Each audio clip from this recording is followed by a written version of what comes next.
ଆଜିଠାରୁ ଭାରତ ଅଷ୍ଟ୍ରେଲିଆ ଦିନିକିଆ ଶୃଙ୍ଖଳା ପର୍ଥରେ ପ୍ରଥମ ଲଢ଼େଇ।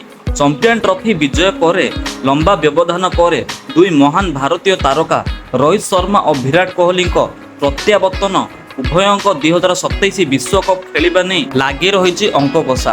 ଶୁଭମନ ଗିଲଙ୍କ ନେତୃତ୍ୱରେ ଭାରତ ପ୍ରଥମ ଦିନିକିଆ ଶୃଙ୍ଖଳା ଏବଂ ଅଷ୍ଟ୍ରେଲିଆର ନିୟମିତ ଅଧିନାୟକ ପେଟ୍ କମିନ୍ସଙ୍କ ଅନୁପସ୍ଥିତି ଏସବୁକୁ ମଜାଦାର ସମୀକରଣ ଭିତରେ ରବିବାର ଠାରୁ ଆରମ୍ଭ ହେବାକୁ ଯାଉଛି ବହୁ ପ୍ରତୀକ୍ଷିତ ଭାରତ ଅଷ୍ଟ୍ରେଲିଆ ଏକ ଦିବସୀୟ ଶୃଙ୍ଖଳା।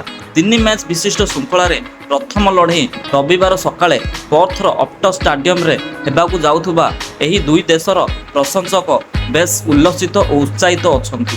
ଏହି ଶୃଙ୍ଖଳାକୁ ନେଇ ଯେତିକି ଚର୍ଚ୍ଚା ହେଉନି ତାଠାରୁ ଅଧିକ ଚର୍ଚ୍ଚା ହେଉଛି ଗିଲଙ୍କ ଅଧୀନରେ ରୋହିତ କୋହଲି ଖେଳିବା। ରୋକ ଭାବେ ପରିଚିତ ଏହି ଦୁଇ କିମ୍ବଦନ୍ତୀ ତାରକା 7 ମାସ ପରେ କ୍ରିକେଟକୁ ଫେରୁଥିବା ବେଳେ ସେମାନଙ୍କୁ ନେଇ ହେଉଥିବା ଚର୍ଚ୍ଚା ବିଷୟରେ ଭଲ ଭାବରେ ଅବଗତ। ପୁଣି ଏହି ଶୃଙ୍ଖଳାର ମଧ୍ୟରେ ସେମାନଙ୍କ ଅନ୍ତର୍ଜାତୀୟ କ୍ରିକେଟ ଭବିଷ୍ୟତକୁ ନିର୍ଦ୍ଧାରଣ କରିବାକୁ ଯାଉଛି। ଉଭୟ କିନ୍ତୁ ଅଷ୍ଟ୍ରେଲିଆରେ ଭାରତ ପକ୍ଷରୁ ସର୍ବାଧିକ ରନ୍ କରିଛନ୍ତି, ସେଥିପାଇଁ ପ୍ରଶଂସକ ସେମାନଙ୍କଠାରୁ ବଡ଼ ପାଳି ଆଶାରେ ରହିଛନ୍ତି। କୋହଲି ଓ ରୋହିତ ମଧ୍ୟ ନିଜ ନିଜର ଶ୍ରେଷ୍ଠତ୍ୱ ପ୍ରତିପାଦନ କରିବାକୁ ବ୍ୟଗ୍ର ଥିବା ନିଜ ଶାରୀରିକ ଭାଷା ଓ ଜୋରଦାର ପ୍ରସ୍ତୁତିରୁ ଅଭ୍ୟାସ କରିଦେଇଛନ୍ତି। ସେହିଭଳି ଟେଷ୍ଟ କ୍ରିକେଟରେ ବଳିଷ୍ଠ ନେତୃତ୍ୱରେ ପରିଚୟ ଦେଇଥିବା ଗିଲଙ୍କ ପାଇଁ ଏହି ଶୃଙ୍ଖଳା ମଧ୍ୟ ନୂଆ ପରୀକ୍ଷା ନେଇ ଆସିଛି।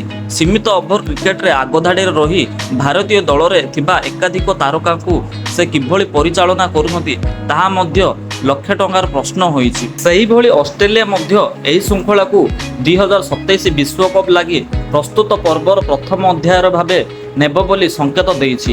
ଦଳର କିଛି ନବାଗତ ଅଣ ଅନ୍ତର୍ଜାତୀୟ ଖେଳାଳି ନେଇ ଭବିଷ୍ୟତକୁ ଯୋଜନା ସଫଳ ରୂପାୟନ ଓ ଆକାର ଦେବାକୁ ଲକ୍ଷ୍ୟ ରଖିଛି। ଆହତ କମିନ୍ସଙ୍କ ଅନୁପସ୍ଥିତି, ଜସ୍ ଇଂଲିଶ ପୁରା ଶୃଙ୍ଖଳାରୁ ବାଦ୍ ପଡ଼ିବା, ସ୍ପିନର ଆଦାମ ଜାମ୍ପା ନିଜ ପ୍ରଥମ ସନ୍ତାନର ଜନ୍ମ ପାଇଁ ପ୍ରଥମ 2 ଦିନିକିଆରୁ ଦୂରେଇ ରହିବା ଏବଂ ଆଲେକ୍ସ କେରି ପ୍ରଥମ ଦିନିକିଆରେ ଖେଳିବା ନେଇ ଲାଗି ରହିଥିବା ଦ୍ୱନ୍ଦ୍ୱ ପାଇଁ ଏହି ଶୃଙ୍ଖଳା ମଧ୍ୟ ଘରୋଇ ଅଷ୍ଟ୍ରେଲିଆ ପାଇଁ ନୂଆ ଆହ୍ୱାନ ନେଇ ଆସିବ।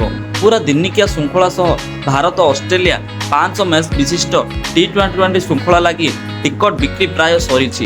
ଅପ୍ଟସ୍ ଷ୍ଟାଡିୟମରେ ରବିବାର 50,000ରୁ ଅଧିକ ଦର୍ଶକ ଉପସ୍ଥିତ ରହିବା ସମ୍ଭାବନା ରହିଛି।